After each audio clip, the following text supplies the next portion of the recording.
इतिहास की 12th की जो बुक है उसका चैप्टर 10 उपनिवेशवाद और ग्रामीण समाज, ये चैप्टर का नाम है। और इस चैप्टर का एक वीडियो अपलोड किया जा चुका है जिसमें हम लोग देख रहे थे कि उपनिवेशवाद क्या है और इसका ग्रामीण समाज पर क्या असर पड़ रहा है। तो पिछली वीडियो में हमने देखा कि भारत में उपनिवेशवाद जब कायम हुआ, अंग्रेज़ों ने जब भारत को उपनिवेश बनाया तो भारत में उसका क्या प्रभाव पड़ा, तो उसके दुष्प्रभाव के बारे में ही हम लोग देख चुके थे। और आज का जो वीडियो है उसमें हम लोग बात देखेंगे कि उपनिवेशवाद के तहत यानी कि भारत में अंग्रेजी शासन की स्थापना के बाद भारत के ग्रामीण समाज पर और यहाँ की जो कृषि व्यवस्था है उस पर क्या प्रभाव पड़ा। मतलब समय समय पर यहाँ के जो अंग्रेज जो प्रशासनिक अधिकारी थे उन्होंने यहाँ के राजस्व वसूली को लेकर कौन कौन सी व्यवस्थाएं समय समय पर लगाई और उन व्यवस्थाओं की क्या विशेषताएं रहीं, उनके क्या दुष्प्रभाव रहे, और वो हम लोग आज देखेंगे।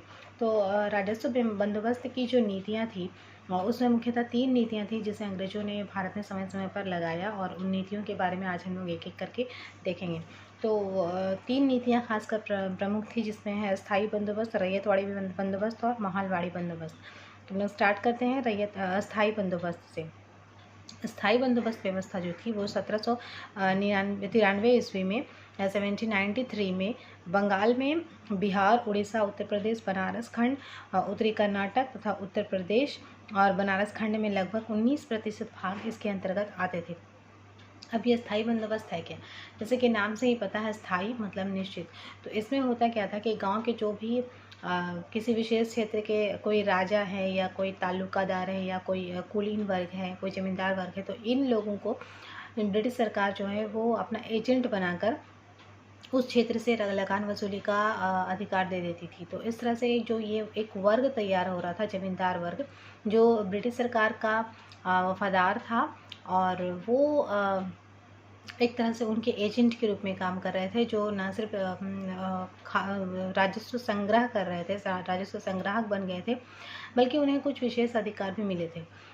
विशेष अधिकारों में हम देखेंगे कि उन्हें एक तो राजस्व वसूल करने का अधिकार दिया गया है, प्लस अपने क्षेत्र में जो भी झगड़े वगैरह हो रहे हैं उनको सुलझाने का, सॉर्ट आउट करने का भी अधिकार है, यानी कि उसे स्थानीय न्याय व्यवस्था का भी अधिकार मिल गया है। और साथ ही साथ उनको ये भी अधिकार दिया गया है कि उनके सीमा के अंतर्गत जो भी लोग आ रहे हैं उनसे वो शुल्क वसूल कर सकते हैं, यानी कि उन्हें सीमा शुल्क वसूलने का भी अधिकार मिल गया है।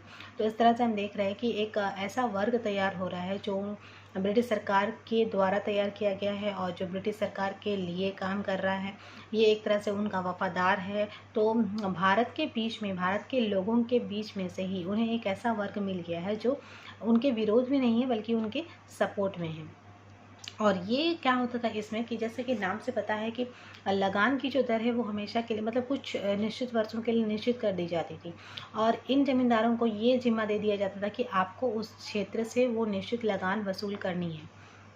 अब प्रॉब्लम ये आती थी कि लगान निश्चित है और वो परिस्थितियों के अनुसार बदल नहीं रही है। परिस्थितियाँ मतलब अगर कभी अकाल पड़ जाए, कभी वर्षा नहीं हो रही है या कभी फसल बर्बाद हो जा रहे हैं, तो ऐसी स्थिति में किसी तरह का इसमें कोई परिवर्तन नहीं होगा। लगान की जो दर एक बार निश्चित हो चुकी है वही दर रहेगी और वो हर कीमत पर किसानों को देनी ही पड़ेगी। लेकिन प्रॉब्लम ये थी कि अगर कभी स्थिति खराब हो गई, क्योंकि कृषि की स्थिति में सुधार लाने के लिए कोई प्रयास नहीं किया गया था, सिर्फ उन्हें लगान से मतलब था, एनी हाउ उन्हें लगान वसूल करना ही था। लेकिन अगर आपको लगान चाहिए तो आपको ये चाहिए, आपकी आवश्यकता थी कि आप कृषि की दशा में बेहतर करने के लिए, कृषि की दशा को उन्नत बनाने के लिए भी आपको प्रयास करना चाहिए था। किसानों को कुछ ऋण देना चाहिए था, फसलों की सुरक्षा के लिए कीटनाशक दवाइयों का इंतज़ाम, उन्हें खेती के औजार देने मुहैया कराने थे, बट ऐसा कुछ नहीं कर रहे थे, बस उन्हें लगान से मतलब था। तो कभी कभी लगान उतनी अच्छी फसल जो है उतनी अच्छी नहीं हो पाती थी, ऐसे में निश्चित लगान देना किसानों के लिए बहुत मुश्किल हो जाती थी। तो होता क्या था कि इसमें एक सूर्यास्त का कॉन्सेप्ट था, मतलब लगान तो ऑलरेडी निश्चित है। अब होता क्या था कि जिस दिन लगान वसूल करना होता था, जिस दिन उन किसानों को लगान चुकाना होता था, उस दिन सूर्यास्त तक का समय दिया जाता था। मतलब सूरज डूबने तक अगर वो किसान लगान वसूल नहीं कर पाता था तो उनकी जो ज़मीन थी उनको नीलाम कर दिया जाता था सार्वजनिक रूप से, और इस नीलामी में जो सबसे ऊंची बोली लगाकर वो ज़मीन खरीद लेता था, उस पैसे से किसान जो ज़मींदार हैं वो लगान वसूल करके ब्रिटिश अधिकारियों को दे देते थे। तो ये था स्थायी बंदोबस्त, इसमें भी किसी को कोई ख़ास फ़ायदा हो नहीं रहा था। इसमें सिर्फ़ और सिर्फ फ़ायदा ब्रिटिश सरकार को था, क्योंकि ज़मींदारों को इससे कोई ख़ास फ़ायदा हो नहीं रहा है। उनके लिए लगान निश्चित है और उन्हें उनका सिर्फ निश्चित अमाउंट दे दिया जा रहा है, जो कि कमीशन के रूप में होता था। किसानों को इससे कोई फ़ायदा हो नहीं रहा है, क्योंकि कृषि की दशा में सुधार लाने के लिए कोई प्रयत्न नहीं किए जा रहे हैं, बस उनसे लगान वसूल ही किया जा रहा है। और इसीलिए भी ये लोग उसमें ध्यान नहीं देते थे कि कृषि की दशा में सुधार लाने के लिए अगर ज़मींदार चाहते तो कुछ प्रयास कर सकते थे अपने स्तर पर उन्होंने भी कभी कोई प्रयास किया नहीं।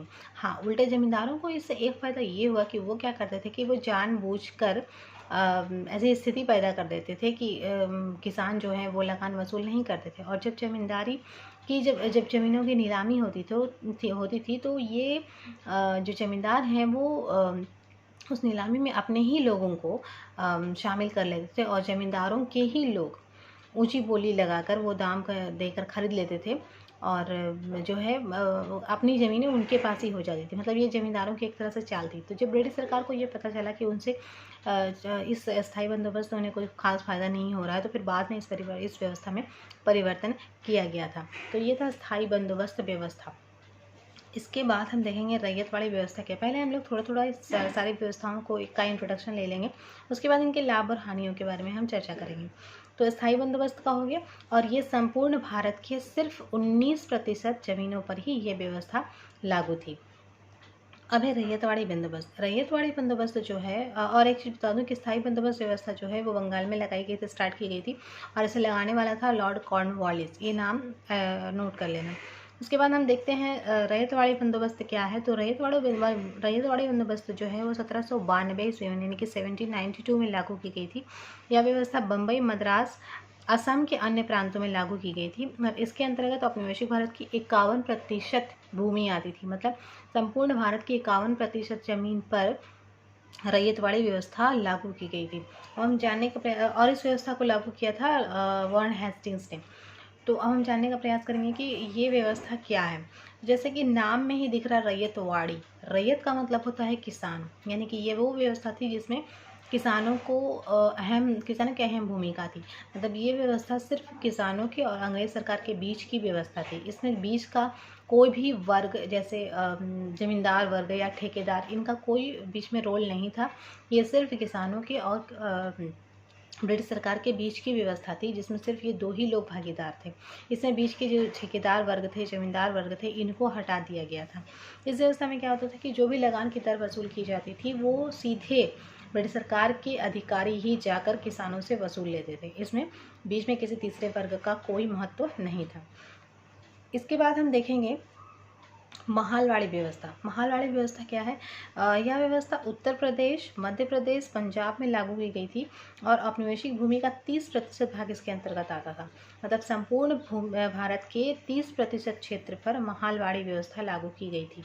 तो इस प्रकार हम देख रहे हैं कि स्थायी बंदोबस्त व्यवस्था 19% भाग पर लागू की गई है। रैयतवाड़ी व्यवस्था जो है वो 51%, सबसे ज़्यादा भाग पर लागू की गई है। और महालवाड़ी व्यवस्था जो है वो 30% भाग पर लागू की गई है। यहाँ से ऑब्जेक्टिव पूछता है कि कौन सी स्थायी बंदोबस्त व्यवस्था कितने प्रतिशत भूमि पर लागू की गई थी। यहाँ से ये भी पूछता है कि कौन कौन से क्षेत्र पर कौन कौन सी व्यवस्था लागू की गई थी और किस व्यवस्था को किस ब्रिटिश अधिकारियों ने लागू किया था, वो भी सवाल यहाँ से आता है। महालवाड़ी व्यवस्था के बारे में हम देखेंगे कि यह जो व्यवस्था थी, जैसे कि नाम में लिखा है महाल, तो महाल का अर्थ क्या होता है? महाल का अर्थ होता है गांव। तो एक पूरे गांव में कोई भी व्यवस्था लागू की गई थी तो ये व्यवस्था कहलाती थी महालवाड़ी व्यवस्था। मतलब इसमें किसी एक गांव को स्पेशली ले लिया जाता था और उस गांव की स्थिति को देखते हुए उस गांव में वो व्यवस्था लागू की जाती थी। तो ये थी महालवाड़ी व्यवस्था। तो आज का वीडियो जो है उसमें हम लोग यहीं तक रखते हैं और इसका जो नेक्स्ट वीडियो होगा उसमें हम लोग स्थायी बंदोबस्त व्यवस्था की विशेषताओं को देखेंगे, इसके अवगुणों को देखेंगे कि क्यों ये व्यवस्था फ्लॉप हो गई थी और इसको हम लोग आगे बढ़ाएंगे। तो आज का वीडियो में हम लोग क्या क्या देखें कि ब्रिटिश सरकार ने समय समय पर कौन कौन सी व्यवस्थाएँ भूमि को लेकर यहाँ पर लागू की गई और उसमें हमने ज़्यादा देखा स्थायी बंदोबस्त को। तो वीडियो यहीं पे एंड करते हैं। नेक्स्ट वीडियो में हम लोग इसको डिटेल में देखेंगे। ठीक है, थैंक यू।